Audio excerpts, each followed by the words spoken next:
ఇలాంటి వ్యక్తిని నేను చాలాసార్లు చెప్పాను. అతను ఒక స్ప్లిట్ పర్సనాలిటీ, ఒక సైకో. ఆయన అనుకున్నదే రైట్ అని మనం నమ్మిస్తాడు, మెస్ప్రిజం చేయడం, అదే మాట్లాడుతాడు. ఇప్పుడు కూడా ఈ రోజు కూడా చూశాను నేను.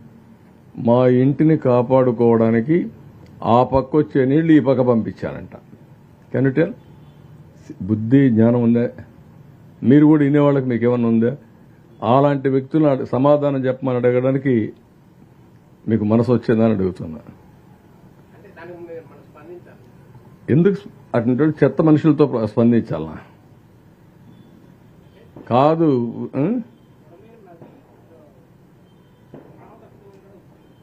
కాదు.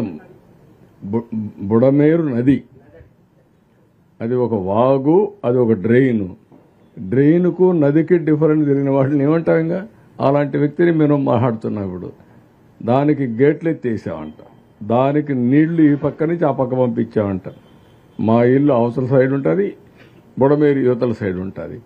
అంటే నీళ్లు కూడా ఒకవేళ ఒక అబద్ధం చెప్పినా ఆ అబద్ధం కూడా కనీసం నాలెడ్జ్ లేకపోతే ఏమనుకుంటారో. నేను ఒక బాధ్యత కలిగిన వ్యక్తిని, నేను ఒక మాజీ ముఖ్యమంత్రిని, మొన్నటి వరకు ఇప్పుడు ముఖ్యమంత్రిని. నేను మాట్లాడితే మీరేమనుకుంటారండి? కృష్ణానదికి బుడమేరుకు వ్యత్యాసం తెలియకపోతే రెండు నదులు చేసేస్తే ఇలాంటి వ్యక్తులు రాజకీయాల్లో ఉంటే మన దురదృష్టం కాకపోతే ఏంటిది? ఈ రాష్ట్ర ప్రజల దురదృష్టం కాకపోతే ఏంటి?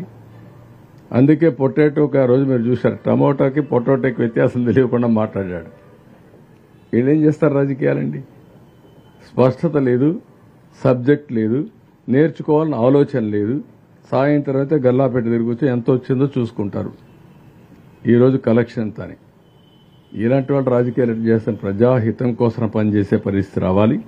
ఆ రోజులు అయిపోయినాయి. మొన్నటి వరకు మోసాలు చేశారు, కానీ మీ మోసాలు ప్రజలు అర్థం చేసుకుంటారు. నాకు పని లేకుండా తిరుగుతున్నా, ఈయనకి ఎక్కువ పని అయిపోయి ఇంట్లో కూర్చొని ఎక్కడికక్కడ ఇది చేసే పరిస్థితికి వస్తున్నాడు. ఏమంటారు?